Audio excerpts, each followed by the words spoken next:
Hello students, welcome to e-learning session of second term. But before we start the syllabus of second term, we'll complete the last lesson of first term, disaster management. Let's begin. See the picture of our starting of the lesson which is printed at the starting of the lesson. What it tells? So the bridge collapse, then aeroplane also collapsed, then robbery, storm. There are so many news of earthquake also. So what it tells? It tells about disasters. There are two types of disasters, natural disaster and man-made disaster. Storm, heavy rain, flood, and earthquake, volcano eruption, tsunami are the example of natural disaster. Sometimes forest fire is also natural disaster, while other man-made disasters are war, then forest fire, and all the examples given in above picture. Not all, but then bridge collapse, then robbery, then aeroplane collapse. Other accidents are man-made disasters. Students, can you tell, is it possible to prevent the loss of life caused by lightning? Yes. The answer is like that. The loss of life cannot be prevented if it is caused by lightning. But if there is a thunderstorm with lightning, one must be careful. He or she should not leave house or take shelter with due precautions. And then in this condition we can save our life. Otherwise it is difficult. Then there is second question. What should be done to prevent the burns on a farm from getting washed away in the rainy season? The burns are maintained and repaired before the onset of rains. It is simple method. Then if waterlogging occurs, so that waterlogging may break the burns. So therefore suitable opening is made in the burns, so which drain off the water without breaking the burns. So by these simple methods we can save the burns from washing away. Then there is a third question. Why do we experience water scarcity? We know that if there is no adequate rainfall during a particular year, what happens? The water level goes downside from that water bodies. It becomes less. So the quantity of stored water in dams, lakes also reduces. So due to overconsumption or if not used in unplanned way. So these three reasons are responsible for the scarcity of water. Understood? First one, adequate rainfall. If there is no adequate rainfall, then water level gets reduced from underground sources also and from the sources river, dams, like these sources also, it get reduced. And if we use it without proper planning and overconsumption takes place, then what happens? We face scarcity of water. From this question we get idea that we can prevent certain disasters, while it is necessary to take precautions in some other disasters. So disasters are of two types, natural and man-made, and these two disasters are related to each other.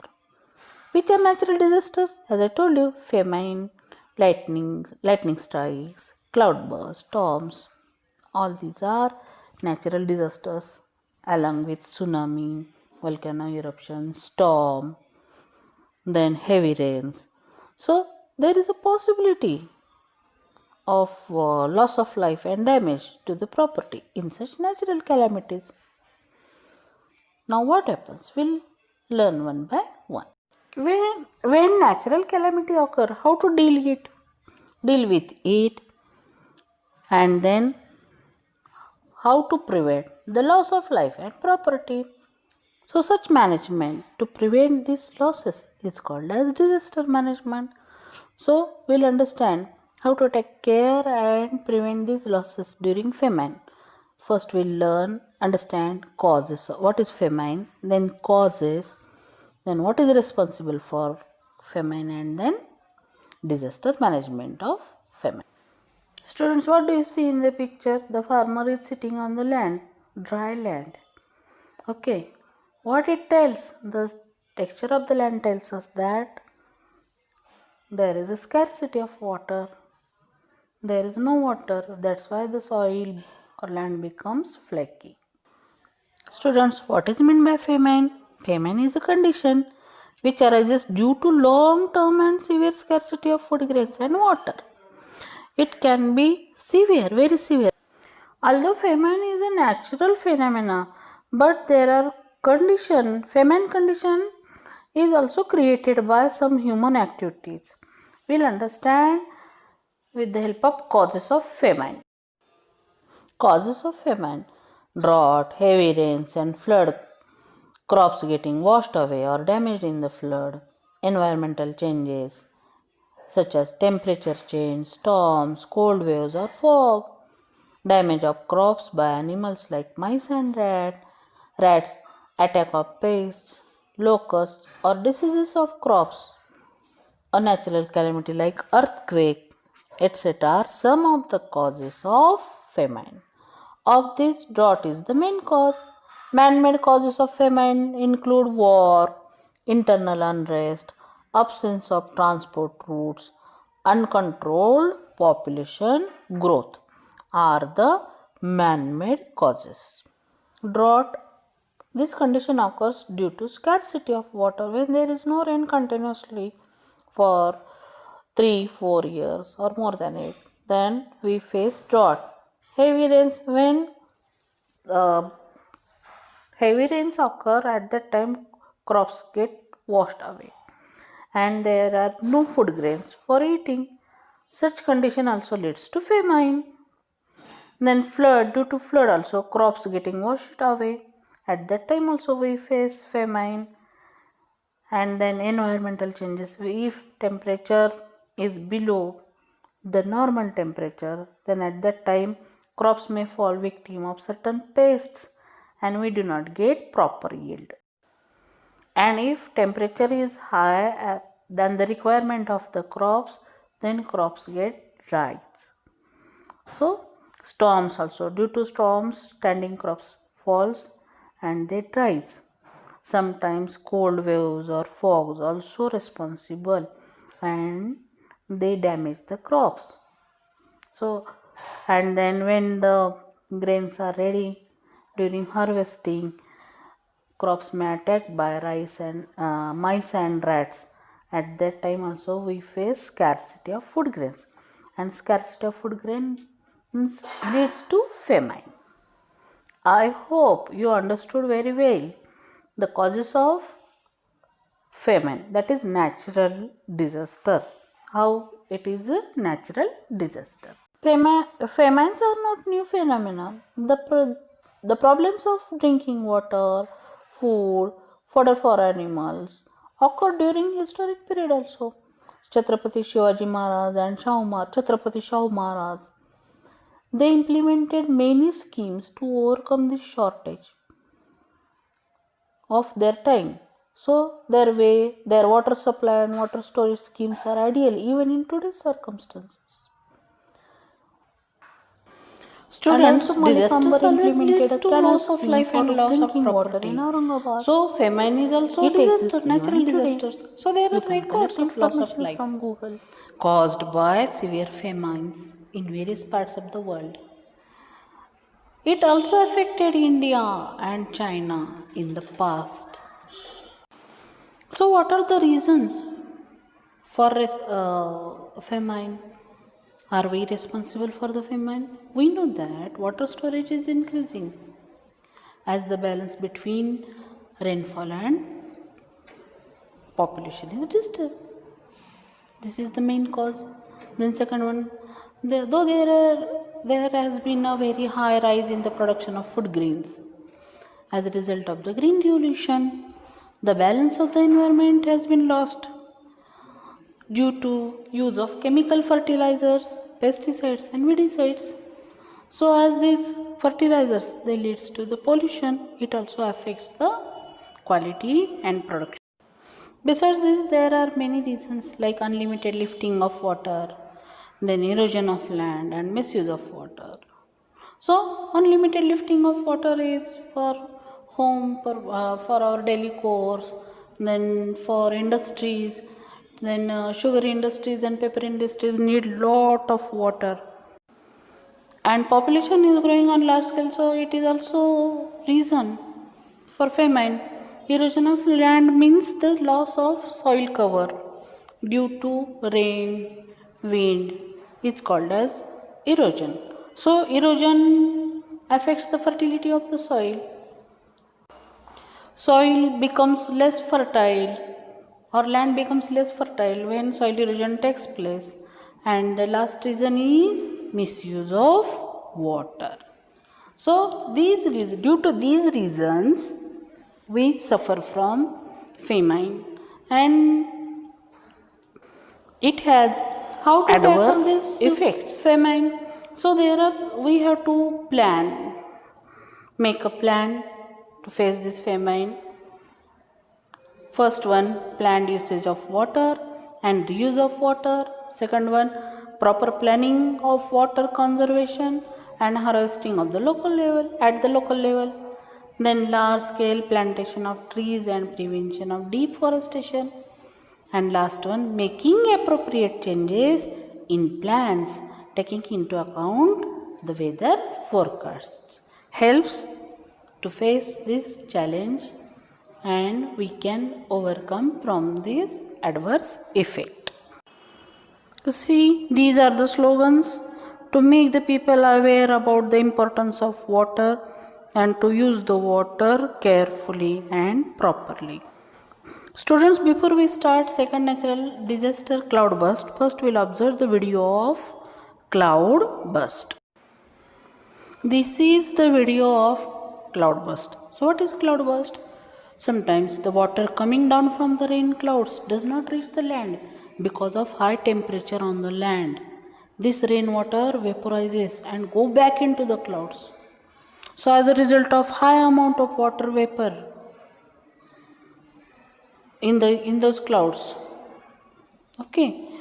rapid condensation takes place and it rains suddenly over a specific and small region at the rate of 100 millimeter per hour or more, and this is known as cloudburst, and it affects that area severely. See how that rain is falling from the cloud. A cloudburst occurred at Leh on 6th August 2010, and the cloudburst that occurred in Mumbai on 26th August 2005 was extraordinary and unforgettable. On that day, it rained about 950 mm, that is 37 inches in 8 to 10 hours, and the entire city of Mumbai was waterlogged and flooded. Flood means what? Water is accumulated at one place in a very large amount, and this is caused due to heavy rainfall. The river may also overflow and spread its water along the banks. So, due to flood, huge loss of life and property takes place. The excessive rainwater cannot be drained due to choking of drain pipe. Transportation of electric supply also gets halted, and then soil erosion takes place, then damage to farms and crops takes place, cattle lose their life, and epidemics of intestinal diseases also spread due to that water, and it affects the health of people after the flood water recede. So how to deal or how to tackle this situation? So first one, we have to construct small dams and percolation tanks in mountainous region. We have to make river beds flat and connecting rivers are helpful. Then mass tree plantation and thereby cultivation of new forests also help protect us from the flood. Indian government is also working at its level. First that union government and also state government. Union government means Government of India has established the National Food Commission in 1976. So this commission tries to control the flood. Students, in this lesson we are learning the natural disasters, their causes, their remedies, and these remedies means disaster management. Now we will understand about third natural disaster, lightning. What is flash of lightning? So during rainy season, when clouds are laden with moisture, air and clouds rub against each other in the sky. The upper part of some clouds located at heights become positively charged, whereas their lower sides becomes negatively charged. The cloud in the sky with a negatively charged base above a plain ground has much larger negative charge than the charge on the ground. So, due to this difference, the charge starts flowing towards the ground in stages. This is very rapid, quicker than a second. So, it comes down, resulting into heat, light, and sound energy with the electric current. And this is called as flash of lightning. The temperature of lightning is more intense than that of the sun. One thing, it is very important, its temperature is more intense. And you know one thing, 95% of the lightning flashes occur only in the sky, whereas only 5% of lightning it reaches the ground. And generation of lightning occur either within one cloud or between two clouds.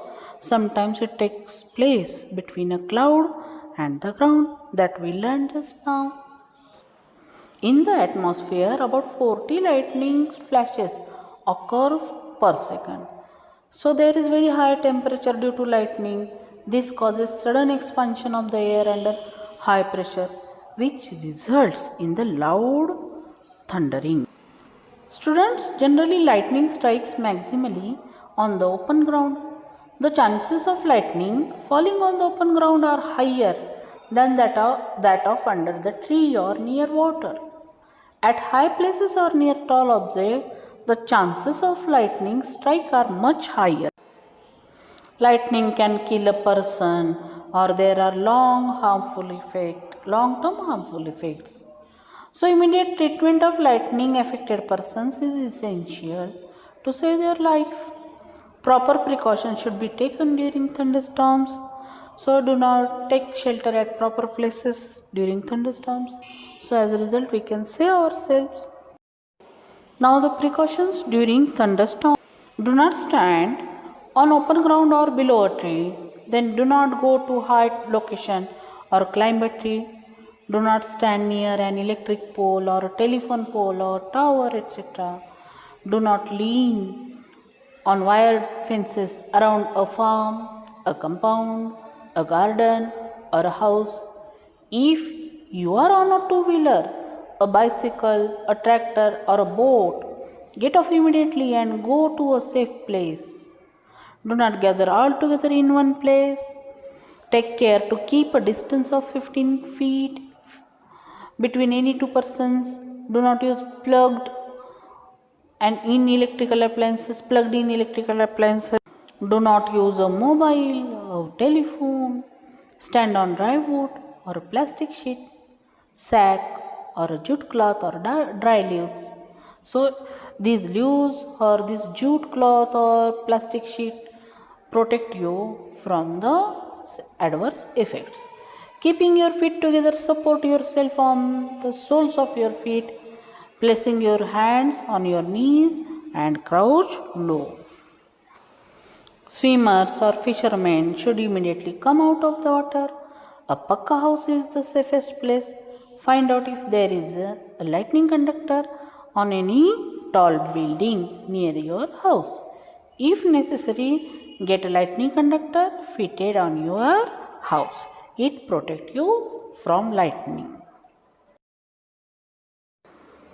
So this is lightning conductor which is on tall building. It protects us from adverse effects of lightning.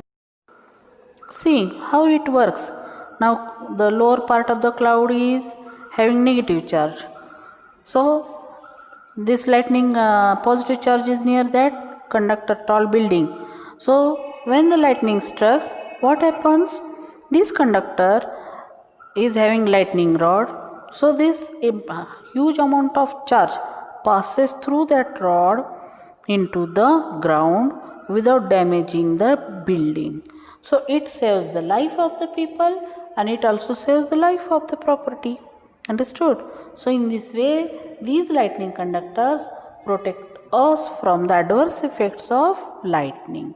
Students, here we are finishing the first part of our 10th lesson. We'll meet in next session. Till then, bye.